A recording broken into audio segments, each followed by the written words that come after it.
In this seminar we're combining the WimHof breathing method with the movement practice of parkour.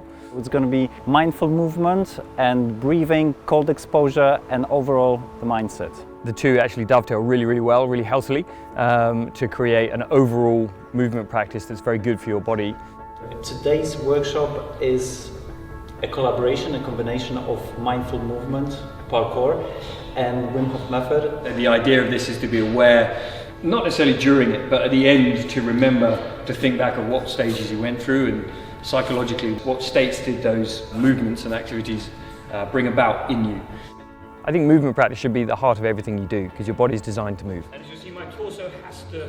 Any discipline that you're practicing, if you want to develop holistically, you must improve your movement skills, you must improve your motor patterns, your motor learning, looking at your breathing, looking at your physiology, looking at your psychology, looking at your fear, looking at your creative vision, and looking at your emotional state as well, which is also going to hugely affect your movement. The slower and the more fluid you go, the better, because they're having to move fluidly through difficult positions. So they're having to breathe. What you're doing with your breathing is actually really important in terms of if you hold your breath, this is obviously going to create a sort of tension in the body and almost a fear response. Most of the time it's going to make your breathing very shallow. It's going to reduce the effectiveness of your fine motor skills, and that's not good when you're trying something that requires a lot of fine motor skills like balance. This is creating tension, right? Balance like this requires tension throughout the body. So you need to be able to manage your breathing, and it can require some practice, can require some exercises, some discipline, which will actually make your balance seem easier, especially if you're doing a specific type of breathing that we're going to work on, which will actually reduce the fear response while in a situation that would otherwise make you fearful. Effectively what you're doing is stimulating the vagus nerve, which is connected to all of the organs, and that helps you relax. So, and the body knows that it can do that, it can self-regulate fear through manipulating its breathing. So the best way to activate it is to exhale longer than you inhale. So you breathe in for say 3 seconds, you exhale for 5 or 6. Breathe in, and when you breathe out for longer.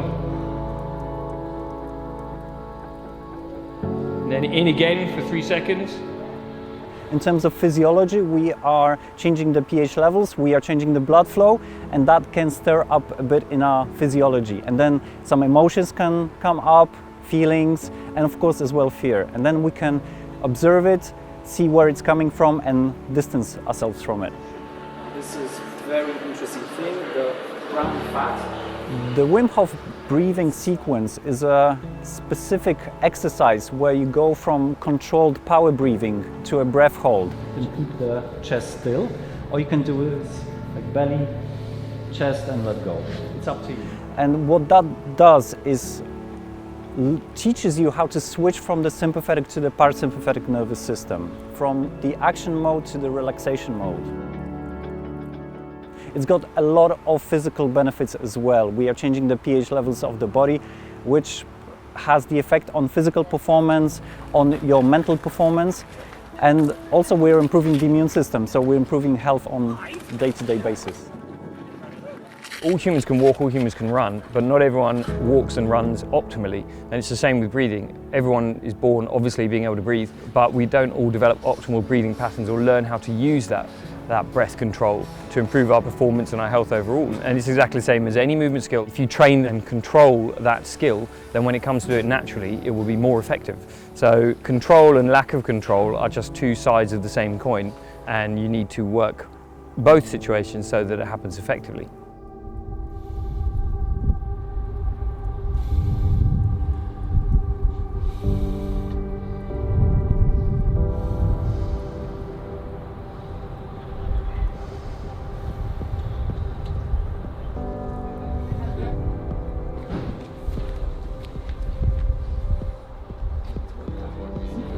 Calm resignation. That's what I'm going for. So whenever you're ready, step in.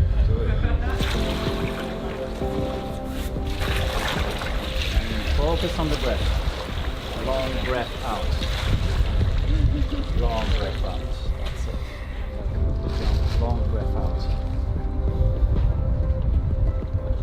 The way I see it, it's a really fantastic tool for developing resilience. That resilience practice combined with good movement practice, bringing the two together is something that we're always interested to do, and to see if people can understand the connections and realize that actually they're all training the same kind of thing, looking for the same goals, the same outcome of health, of resilience, of longevity. If people can draw the connections between the two and understand that, then that allows you to master many other disciplines beyond just the one you're practicing.